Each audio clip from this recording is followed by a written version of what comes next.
La deuxième limite planétaire, c'est celle de l'intégrité de la biosphère, ou on pourrait dire aussi la biodiversité.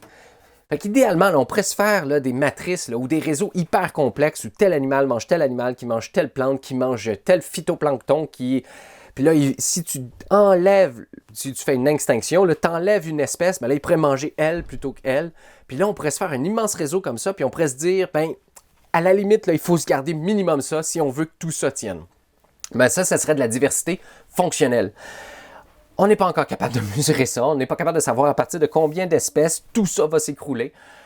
Par contre, on peut regarder c'est quoi le rythme auquel les espèces disparaissent. Fait que ça, c'est une mesure beaucoup plus large, beaucoup moins précise, mais on est capable de la mesurer par contre, contrairement à la diversité fonctionnelle.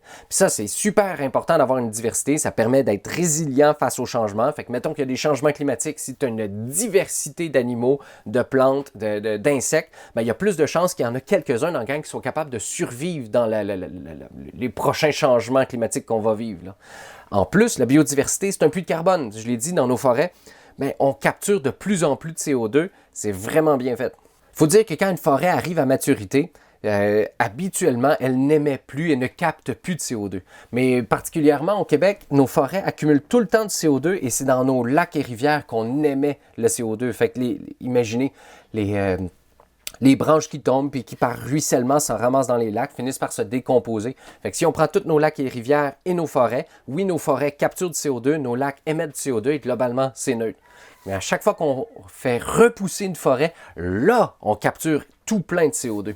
Fait que ça peut faire un puits de carbone super efficace si on se disait collectivement, on reboise nos terres agricoles qui sont superflues, qu'on n'aura plus de besoin si on mange moins de viande. Puis évidemment, il y a tout plein de raisons éthiques encore plus importantes que ça, qui pourraient faire en sorte qu'on n'éteint pas d'autres espèces.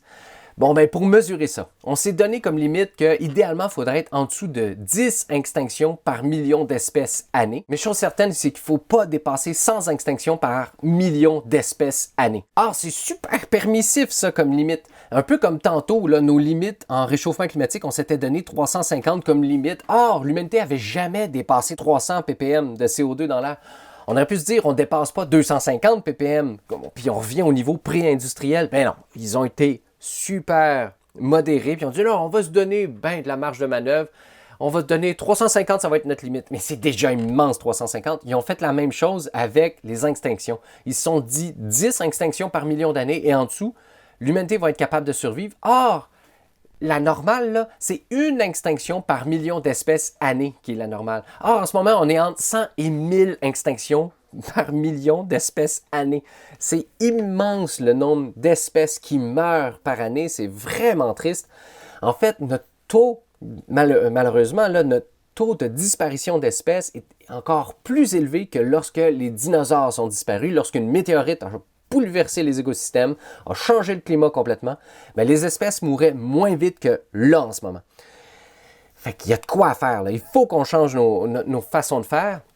Puis grosso modo, l'ONU pointe du doigt 3 causes. Le déboisement, le réchauffement, le changement de l'environnement de ces espèces-là et la surchasse. Fait que la surchasse, là, habituellement, c'est assez lié avec notre alimentation, malheureusement. Puis les réchauffements climatiques, on a vu qu'il y avait au moins 14% du réchauffement climatique qui était causé par notre alimentation. Fait que c'est énorme.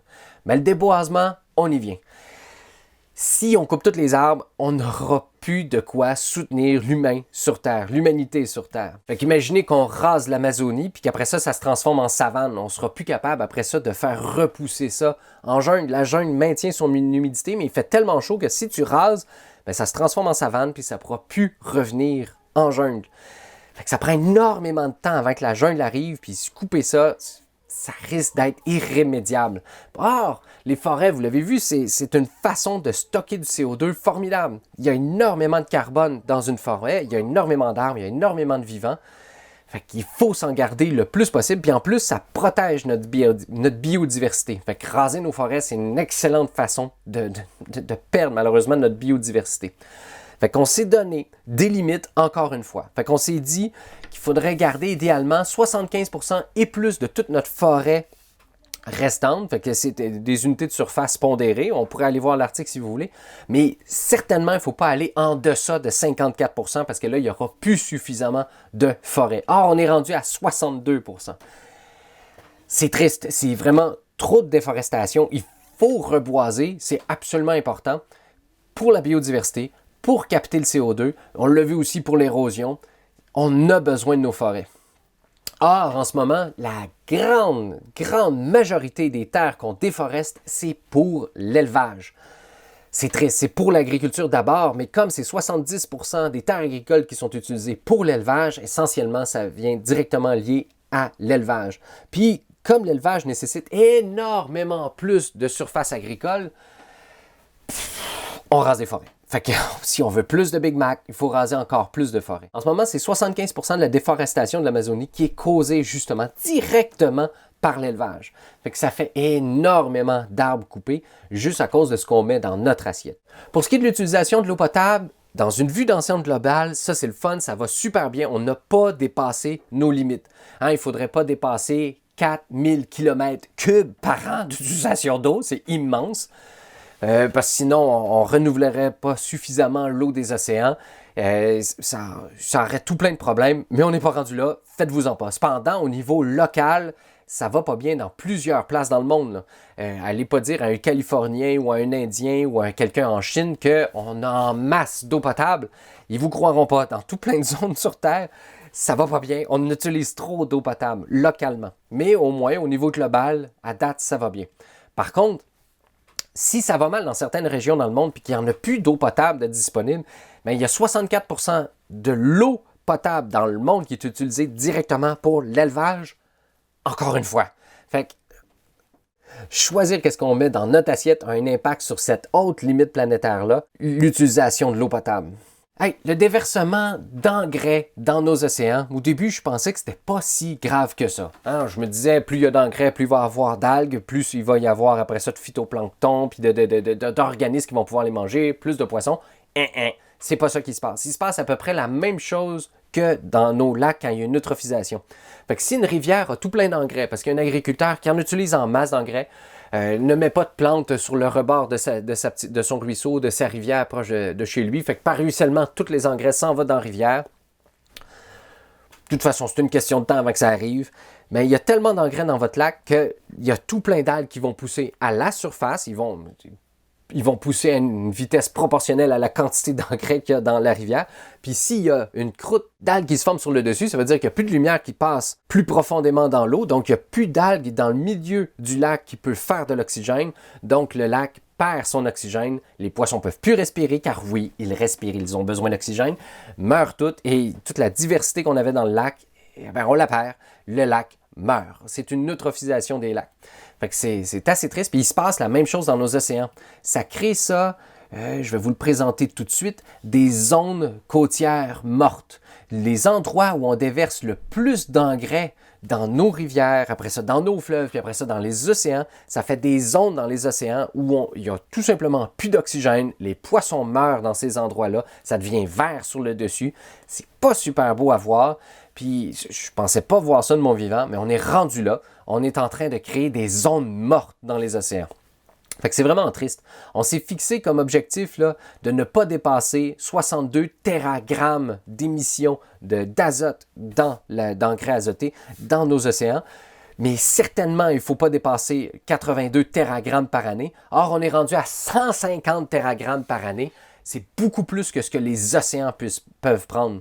Puis quand ils ont publié la première fois leurs idées là, de limites planétaires, on n'avait même pas dépassé encore les limites pour le phosphore. Puis maintenant, en 2015, quand ils ont publié, on a réalisé qu'on avait dépassé finalement les engrais à base de phosphore. On est rendu à 14 téragrammes par an. C'est immense. Fait que ça, là, cette limite planétaire-là, c'est 100% lié à ce qu'on met dans notre assiette. 100%, c'est pas 14% comme le CO2, c'est directement lié à ce qu'on met dans notre assiette. Et pour ce qui est de l'élevage, comme c'est 70% des terres agricoles qui sont pour l'élevage, bien c'est 70% de tout l'engrais qu'on envoie dans les océans qui viennent directement de notre choix de mettre de la viande dans notre assiette, de mettre des produits animaux dans notre assiette. Fait qu'il y a tout plein de choses qu'on peut changer, il y a énormément de trucs qu'on peut améliorer en diminuant la quantité de produits animaliers qu'on mange. Mais il faut garder en tête là, que la limite planétaire liée aux engrais, ben, ça a un lien direct avec non seulement l'eutrophisation des lacs, les zones mortes dans les océans, mais aussi avec l'acidification des eaux.